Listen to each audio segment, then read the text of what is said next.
Hey first graders! Over the weekend, I spent some time rereading some of my favorite books. I was reading Iris and Walter on the field trip, and also Mr. Potter and Tabby dropped the ball. And as I spent some time rereading these books, I noticed something very interesting. The authors for both of these books divided their stories into chapters.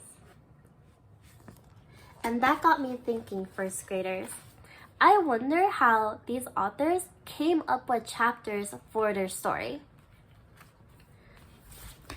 If I look at the table of contents for Iris and Walter and the field trip, it seems as though the author divided their story into chapters that show the beginning of the story, the middle of the story, and the ending of the story. They must have thought through what would happen in the story and then made each part of the story into a different chapter. So, first graders, today I want to teach you that fiction writers often divide their stories into chapters. And one way that they do this is that they break their story into 3 parts: the beginning, the middle, or where the trouble takes place, and the ending, or where the trouble is fixed. Watch me as I divide my story, Billy and the Storm, into 3 different chapters: the beginning, the middle, and the end. The first thing I'm going to do is remember what happened in the story so that I can divide it into parts. In my story, Billy and the Storm, Billy was really bored at home. He decided to go in his treehouse with his favorite Stuffy to play, but then there was a sudden storm and Billy was stuck inside the treehouse. When the rain stopped, he was finally able to go home, where he finally felt safe at last. Now let's divide our story into different parts. Chapter 1, or the first part of our story, is the beginning of our story. Chapter 2 would be the middle of the story. That's the part where the trouble happens. Then the last part would be Chapter 3, the ending of our story. This is the part where the trouble is fixed.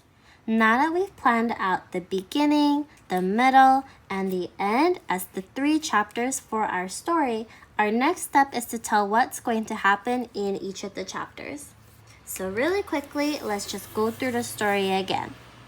In Chapter 1, Billy has an idea to play in the treehouse with his favorite Stuffy. In Chapter 2, there's a sudden storm and Billy gets stuck in the treehouse.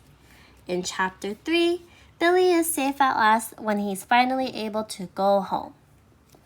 Awesome!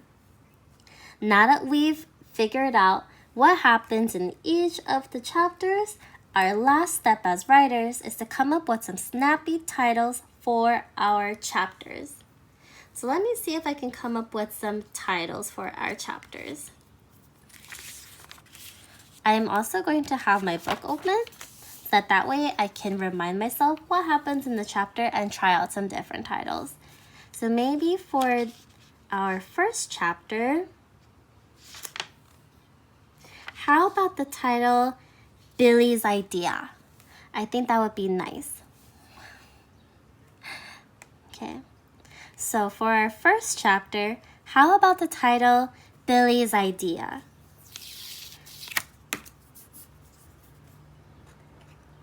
Billy's Idea. And I'm even going to write that over here. Chapter 1, Billy's Idea. Great.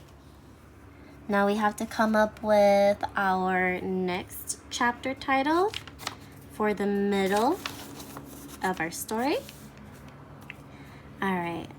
So in the middle of the story, that's when Billy gets stuck in the treehouse because there's a sudden storm. I know, I can call Chapter 2 The Sudden Storm.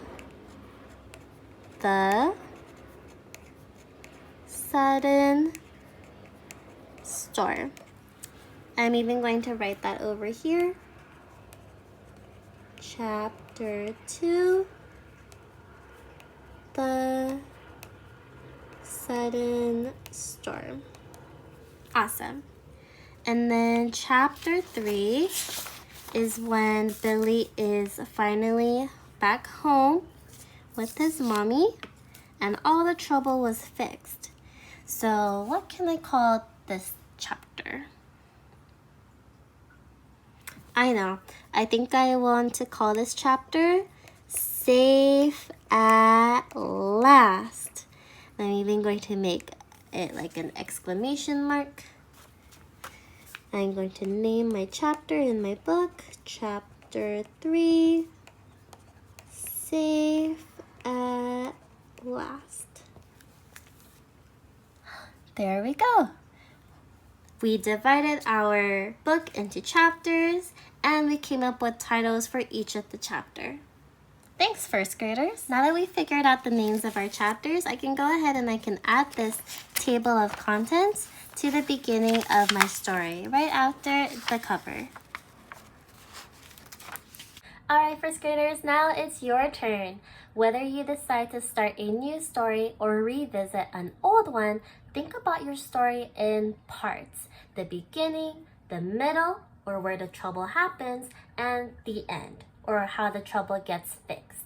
You can turn those parts into the chapters of your story and even come up with snappy titles for each of those chapters. Alright, first graders, great job today, and we'll see you next time.